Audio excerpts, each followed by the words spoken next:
health. Reboot your body. Omega-3 oil extracted from algae. Strong heart, sharp mind, healthier you. నమస్తే, welcome to I dream. ఇప్పుడు ఏ నలుగురు కలిసినా ఒకటే case గురించి మాట్లాడుకుంటున్నారు. అసలు ధర్మస్థలిలో ఏం జరుగుతోంది? కొన్ని వందల శవాలు మేబీ బయటపడతాయా? ఎందుకంటే ఒక అన్నోన్ వ్యక్తి చెప్పినటువంటి విషయాలు ఇప్పుడు ఒక్కొక్కటి తవ్వినా కొద్దిగా రియలిస్టిక్గా మారుతున్నాయి. అసలు మనం భారతదేశంలోనే ఉన్నామా? ఈ కేసు ఏంటి? అసలు కొన్నేళ్ల క్రితం జరిగినటువంటి కేసుని ఇప్పుడు ఒక అన్నోన్ వ్యక్తి వచ్చిన తర్వాత చెప్తే కానీ తెలుసుకోనటువంటి పరిస్థితిలో ఉన్నారా? అసలు లా ఏమైపోయింది? రాజ్యాంగం ఏమైపోయింది? ఇట్లాంటి క్వశ్చన్స్ చాలామంది రేజ్ చేస్తున్నారు. మనతో పాటు హైకోర్టు లాయర్ ఉన్నారు, సుబ్బు గారు. సార్ నమస్తే. వామ్మో, అసలు ఈ కేసు వింటేనే భయం అవుతుంది సార్. వింటుంటేనే గూస్ బంప్స్ వస్తున్నాయి కదా. నిజంగా చాలా వరకు ఇలా చూస్తుంటే నాకేమనిపిస్తుందంటే ఈ ధర్మస్థలి అనే ప్రాంతం నిజంగానే స్వతంత్ర భారతదేశంలోనే ఉందా, లేదంటే ఏ అండమాన్ నికోబార్ దీవులు అంటే ఏదో ఒక దూరంగా విసిరివేయబడినటువంటి ప్రాంతమా అనిపిస్తుంది. చూడండి, ఈ మనం చిన్నప్పుడు సినిమాల్లో చూసినట్టుగా అండమాన్లో బంధిస్తారు, అక్కడ ఇలా చేస్తారు అలా చేస్తారు అని అంటారు కదా.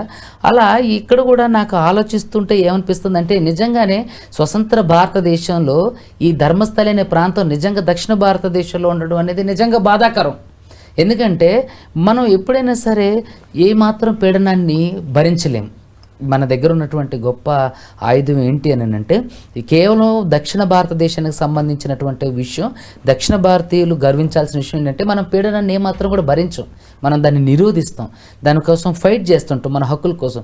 మరి అలాంటిది ఒక రాకీ బాయ్ గట్లా తను కేజీఎఫ్లో తన స్థావరం అంటే కాపాడుకోవడానికి ఎయిర్ స్పేస్ని బ్లాక్ చేసినట్టుగా రాజ్యాంగం వర్తించకుండా అసలు పోలీస్ వ్యవస్థ కానీ న్యాయ వ్యవస్థ కానీ ఎలాంటివి లేకోకుండా ఏ విధంగా అయితే అక్రమంగా ఒక సంస్థానాన్ని స్థాపించిండో అలాగే స్వతంత్ర భారతదేశంలో కాన్స్టిట్యూషన్ నడుస్తున్నటువంటి పోలీస్ వ్యవస్థ, కోర్టులు నడుస్తున్నటువంటి ఇక్కడ ఉంటూ అది ఒక ప్రత్యేకమైనటువంటి అంటే హత్యాకాండకై నేను చూసుకున్నట్లయితే నా జీవితంలో నేను ఎన్నదే కారంచేడు చుండూరు సంఘటనలే.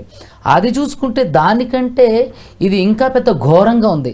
మనం చూస్తే ఒక అడ్వకేట్ సార్ కూడా ఒక ఇంటర్వ్యూలో అంటున్నారు 100 ఏళ్లలో అసలు న్యాయ చరిత్రలోనే ఇలాంటి ఒక కేసు చూడలేదని అని అంటున్నారంటే నిజంగా అది ఒళ్ళు గగ్గురు పొడిచేది.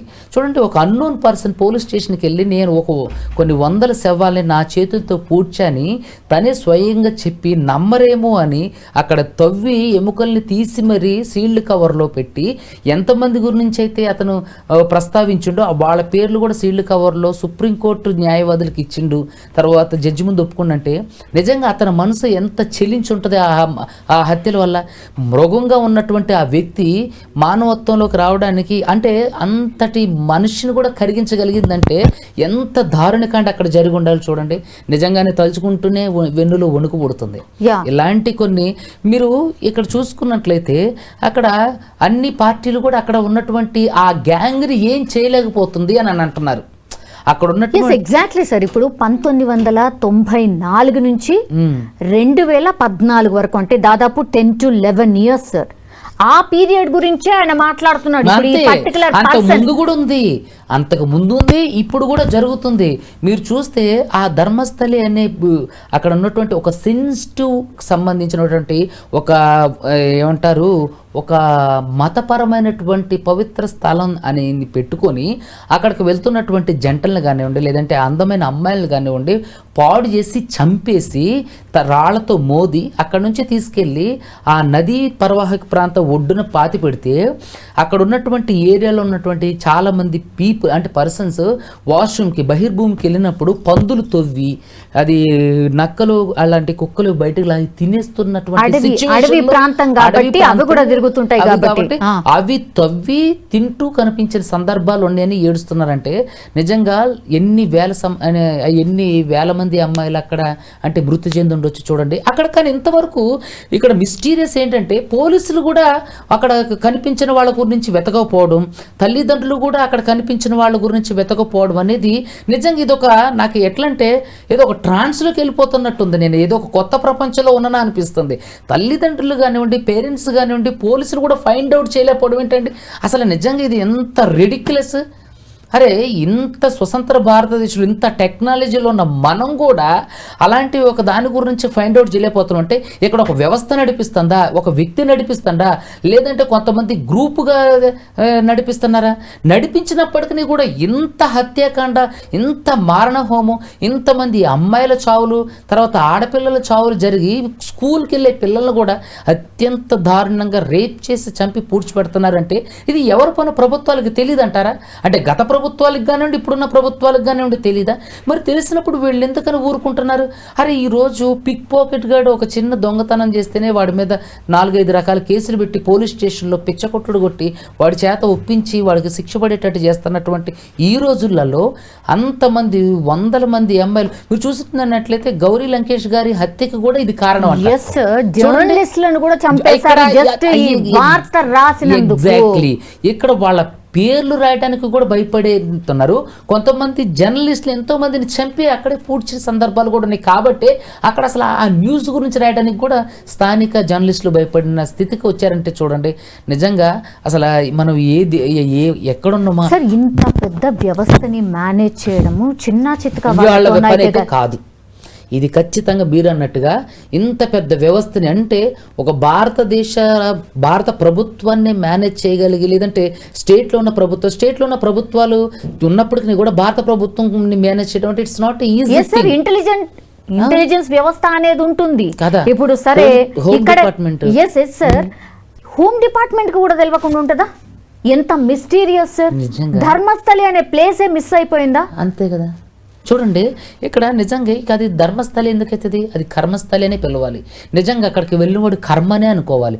అంటే ఒక పుణ్యక్షేత్రాన్ని విజిట్ చేయడానికి వెళ్ళినటువంటి ఆడపిల్లల మీద, యువతుల మీద, అదేవిధంగా స్త్రీల మీద ఇలాంటి దారుణాలకు ఒడిగడుతున్నారు అని అంటే మరి అక్కడ అదే కాదు, మీరు చూసుకున్నట్లయితే అక్కడ రాజకీయ కోణాలకు సంబంధించి, ఆర్థిక నేరాలకు సంబంధించి, తర్వాత ల్యాండ్ లార్డ్కి సంబంధించి, అదేవిధంగా అంటే చీకటి కోణంలో ఉన్నటువంటి ల్యాండ్ లార్డ్స్ కానివ్వండి, రకరకాలటువంటి అంటే డ్రగ్స్ మాఫియా దగ్గర నుంచి అందరూ అక్కడే ఉన్నారు. అన్ని illegal activities care of address Dharmasthali అని చెప్పి అక్కడ ఉన్న ప్రజలు అంటున్నారు. అయినప్పటికీ కూడా మరి ప్రభుత్వాలు కానివ్వండి, లేదంటే హోమ్ డిపార్ట్మెంట్, ఈవెన్ ఆర్మీకి కూడా ఇలాంటి విషయాలు తెలియవా అని చెప్పేసి ఒక క్వశ్చన్ మార్క్. నిజంగా ఇది మనం విచారించాల్సిన అంశం. నిజంగా చరిత్రలో ఇవి చీకటి రోజులని మనం చెప్పాలి. ఒక్క FIR, not even single FIR లేదు. 450 మంది మిస్సింగ్ కేసులకు సంబంధించి ఫైల్ అయినాయి సార్. మిస్సింగ్ కేసెస్ అంటే కొంత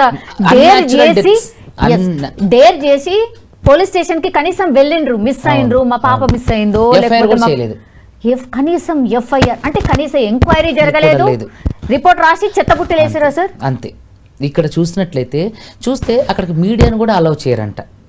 అక్కడ పోలీస్ స్టేషన్ పరిధిలోకి కానివ్వండి, ఆ ఏరియాకి మీడియా వాళ్ళని కూడా అలౌ చేయరట. కొంతమంది యూట్యూబర్ల ద్వారా అక్కడ ఉన్నటువంటి ఆ ప్లేస్కి సంబంధించినటువంటి బయటికి రావడం జరిగింది.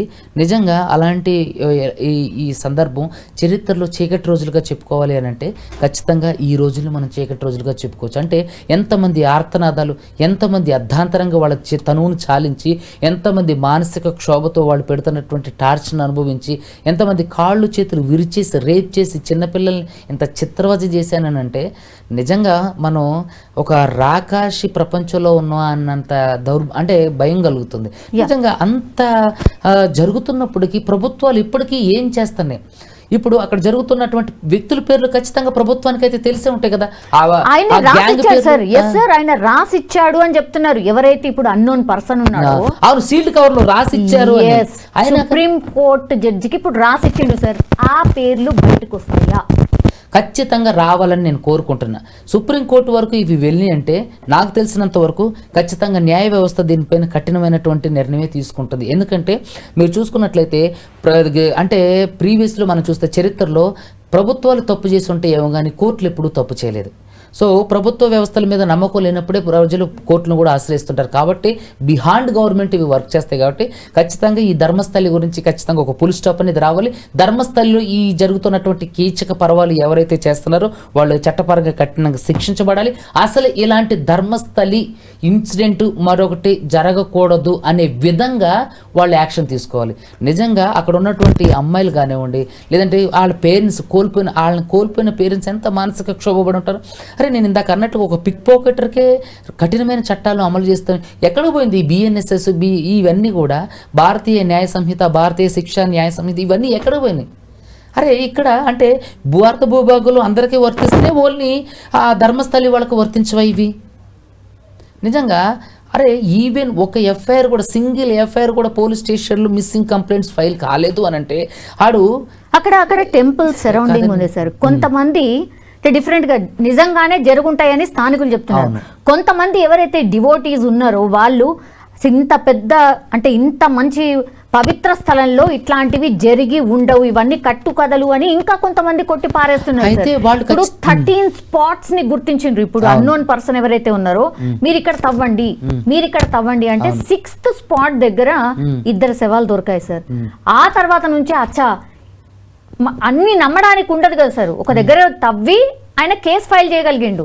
తర్వాత తవ్వితే 6th స్పాట్ దగ్గర మాత్రమే ఈ 2 శవాలు దొరికినాయి. అప్పటి నుంచి ఓకే, సో ఈ సరౌండింగ్స్ అంతా కూడా డెఫినెట్లీ ఉండుంటాయి అంటే ఖచ్చితంగా చెప్తారు. 100 మంది అని అంటాడు అతను కూడా. కొన్ని 100 శవాల్ని పూడ్చిపెట్టే అంటే ఒక రాక్షసుడు కూడా అలాంటి మానసిక క్షోభకు గురి చేసగలిగినటువంటి మారణకాండ జరిగిందంటే నిజంగా అది ఎంత పెద్ద పాపం అండి.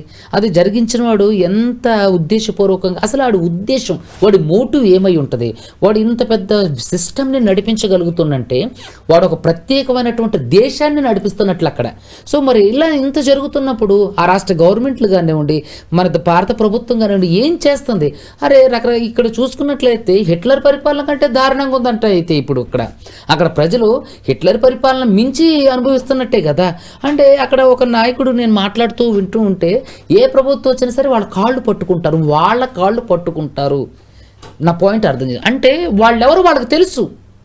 అంటే వాళ్ళకే తెలుసు అంటే గవర్నమెంట్లకి ఇవి ఇక్కడ ఉన్నటువంటి ప్రభుత్వాలకి తెలియవంటారా? మరి తెలిసి వాళ్ళని ఎందుకు కప్పిపుచ్చుతున్నారు?